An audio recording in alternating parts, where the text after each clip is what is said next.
আমি 4.5টা ভোট করেছি, আমি জানি যে ভোট করতে গেলে লুকোচুরির খেলা হয়। তারা কিন্তু আগের আওয়ামী লীগের লাইনেই হাঁটছে, ফান্ডামেন্টাল রিফর্ম করছে না, ক্যামোফ্লেজ রিফর্ম দিচ্ছে। এইসব বাকওয়াস রিফর্ম, এগুলো সবসময় আইনি ছিল, সবসময় ছিল, 72 সাল থেকেই আছে যে আপনি আর নির্বাচনকে প্রভাবিত করে ভোটারকে প্রভাবিত করে তারা যদি মেনে চলেন তাহলে কেন বাকওয়াস?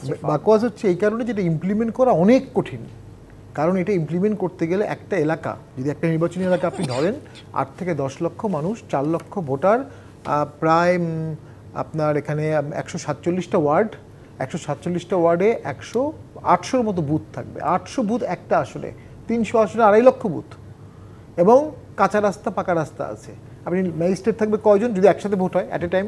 একটা আসলে ম্যাজিস্ট্রেট থাকবে 2 থেকে 4 জন, স্ট্রাইকিং ফোর্স থাকবে, আর হলো বিডিআর থাকবে।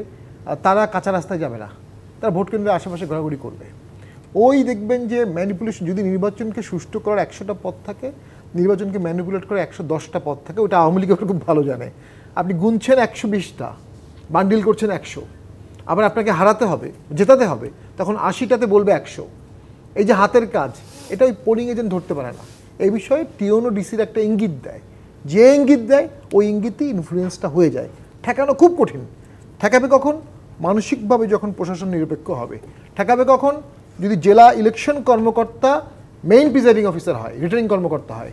যদি উপজেলা প্রিজাইডিং অফিসার বা উপজেলা নির্বাচন কর্মকর্তা উনি রিটার্নিং অফিসার হয়। ওই লাইনে কিন্তু সরকার হাঁটছে না, সরকার কিন্তু আগের আওয়ামী লীগের লাইনেই হাঁটছে, ফান্ডামেন্টাল রিফর্ম করছে না, ক্যামোফ্লেজ রিফর্ম দিচ্ছে। এগুলো হচ্ছে ক্যামোফ্লেজ রিফর্ম। খাওয়ানো যাবে না, চকলেট দেওয়া যাবে না, বিড়ি দেওয়া যাবে না, মেনে চলার দায়িত্ব তো আসলে রাজনৈতিক নেতৃত্বের। এটা আইডিয়ালিস্টিক কথা বলছেন।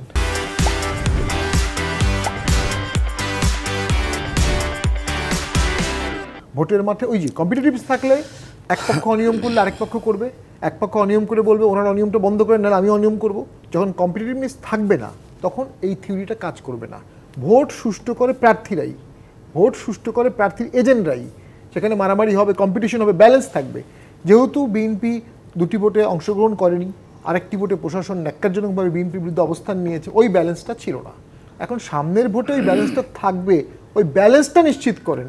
এর টাকা খরচ করলে আপনি ঠেকাবেন কীভাবে?